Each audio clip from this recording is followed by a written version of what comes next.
Who is the modern man?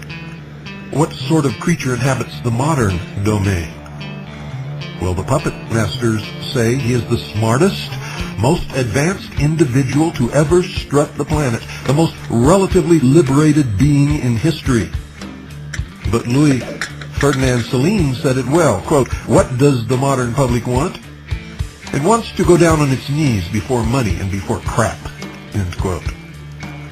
You see, the public have been trained to do this by two principal methods: direct speaking archetypal messages of pure terror, psychic driving, as the CIA's Dr. Ewen Cameron termed it, encoded in massively publicized lone nut mass murders, and the sinister flattery heaped upon them by their masters in the cult of civilization and progress. The acid test of a human being's freedom and will to protect the quality of his life lies in a person's attitude toward his oppressor.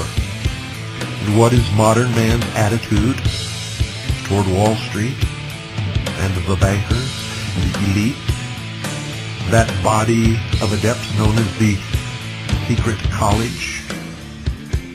What is modern man's attitude toward Dan Rather and the ignorance-bestowing media and advertising man, toward Lincoln and Truman, Franklin Delano Roosevelt and Reagan, George Bush, Johnny Carson, Exxon and Monsanto, and William Clinton?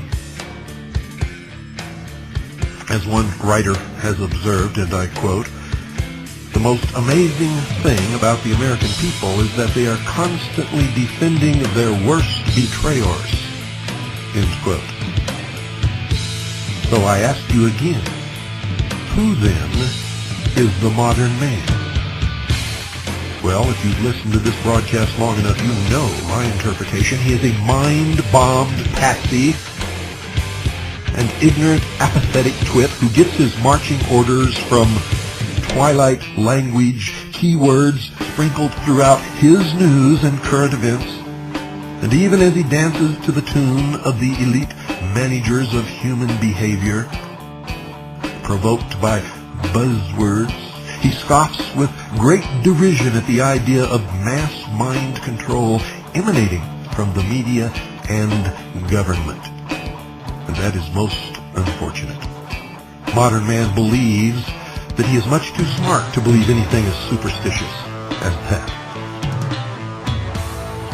But the truth is, modern man, ladies and gentlemen, is the ideal hypnotic subject, puffed up on the idea that he is the crown of creation.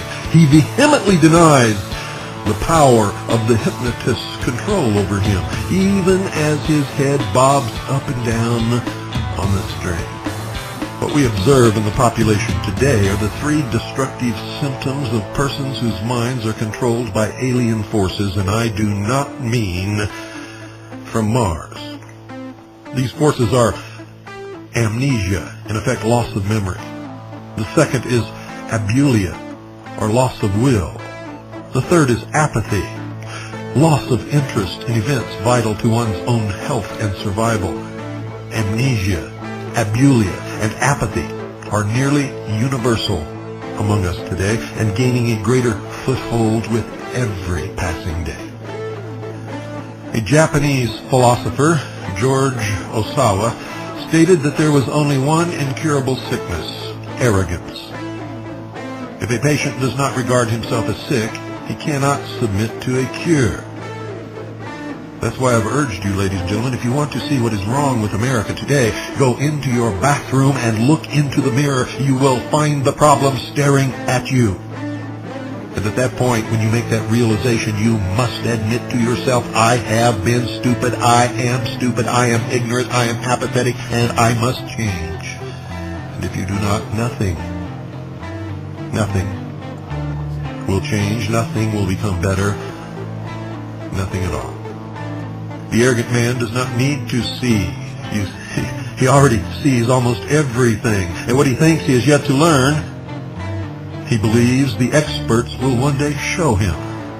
These experts, they do not have the man's interest at heart. They are not really doctors of the soul, ladies and gentlemen. They are, in fact, his worst enemies. his most cunning manipulators who lead him to do their bidding like any slave master since Egypt. Why then does modern man revere them? Well, very simply, because, ladies and gentlemen, they flatter him. And that's why I tell you the truth, no matter who it hurts or helps, even if it hurts me. And oh, how you hate it. Oh, how you hate to hear the truth.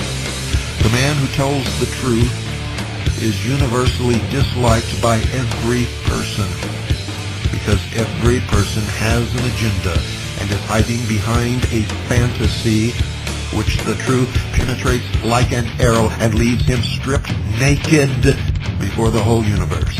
And he does not like that. But yet it must be. For a great man once said, my leader once said, seek ye the truth, and the truth will make you free. Nothing else will. And without the truth, no man or woman is free, can be free, or ever will be free. But the truth hurts. The truth strips, always stands golden before all men. Yet how many of you trade that gold of the truth for the lead of the fantasy and the lie? Many of you are going backward in the alchemical process.